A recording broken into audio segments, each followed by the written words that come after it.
After a confusing flurry of singles released from the Decca-owned My Generation album, The Who's next original release came in the form of I'm a Boy. I'm a Boy is one of the strangest songs Townsend ever wrote, or the Who ever performed. It's about a mother who decides to dress her son as a girl. And this kid basically saying, "Oi, I'm a boy, but my mother won't let me." And it's a frustrating thing, but while it's quite funny on one hand, on another level, I think there's an interesting thing about I'm a Boy. It's talking about someone who's forced by parents to do certain things. And I'm not talking about boys dressing as girls or anything of that nature. You're forced to go to university, you're forced to do certain things. And what it is a plea for individuality. It's basically saying, not stand up and blast back. It's basically saying, you have to be an individual. It's almost a plea to parents, saying, look, your kids have a right to be individual. Don't impose your morals, your rules, and the way you were brought up on your kids. Let them be themselves.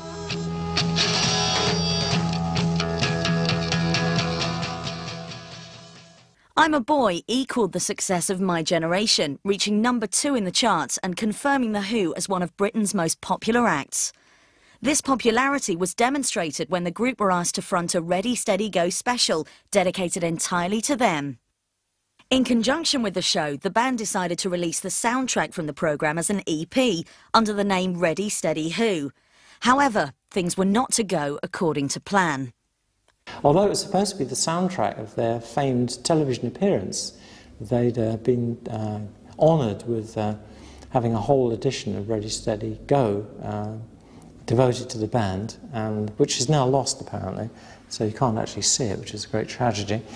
But the idea was that they would have the soundtrack from their television appearance on an EP. The Ready, Steady, Who EP almost became an EP by mistake. It wasn't meant to be released in that fashion. In fact, it was put together for the Ready, Steady, Go programme, for which The Who were quite popular and very much locked up. It was an ITV equivalent to Top of the Pops, but a lot cooler in its own way, and because it didn't last as long as Top of the Pops, it never became uncool.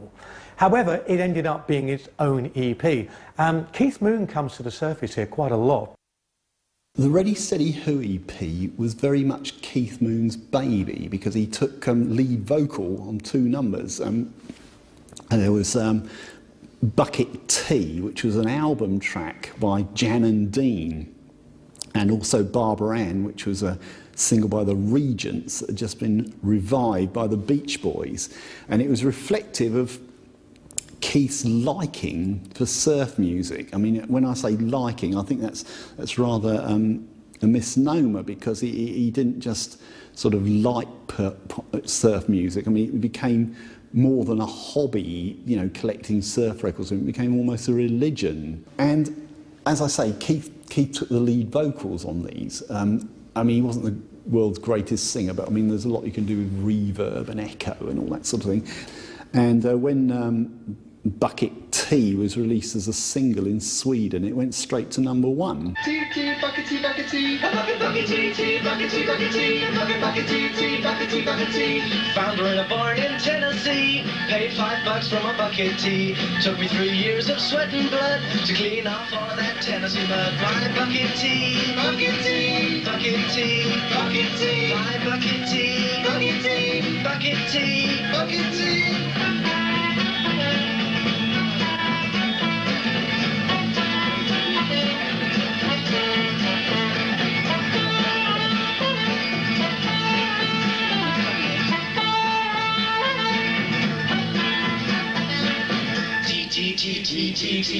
The Who did it, and did it in a tremendous way that reflected the love of that music, but also had enough of The Who about it to make sure you weren't listening just to a band literally going note for note through the cover. So it was an unexpected and unplanned release that was a lucky unplanned release, because in a way it reflected the end of an era for The Who. It closed the book on an era. Bucket tea, bucket tea.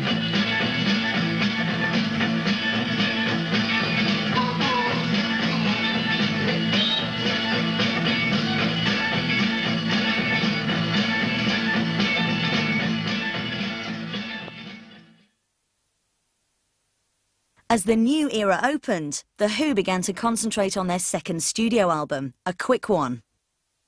The first single from the LP, Happy Jack, was to finally crack the so far elusive American market. Happy Jack was inspired by what Pete Townsend as a kid saw on the beaches of the Isle of Man. These idiot men behaving like complete fools, and he decided to write a song and call it Happy Jack, because it's basically someone who's quite happy but is really an idiot deep down. Maybe it's something that Pete rather admired. He could see he was tormented by so many ideas and influences and dreams and ambitions. Maybe he thought once in a while it might have been nice just to sit in the sand and do nothing at all. Kind of rather a charming thought, really. And incredibly, it locked into an American psyche. Maybe everything had built up to this point, but it became something of a hit for the band in America. Jack wasn't old, but he wasn't new. He lived in the sand at the Isle of Man. The kids always sing, so they rode on his head in the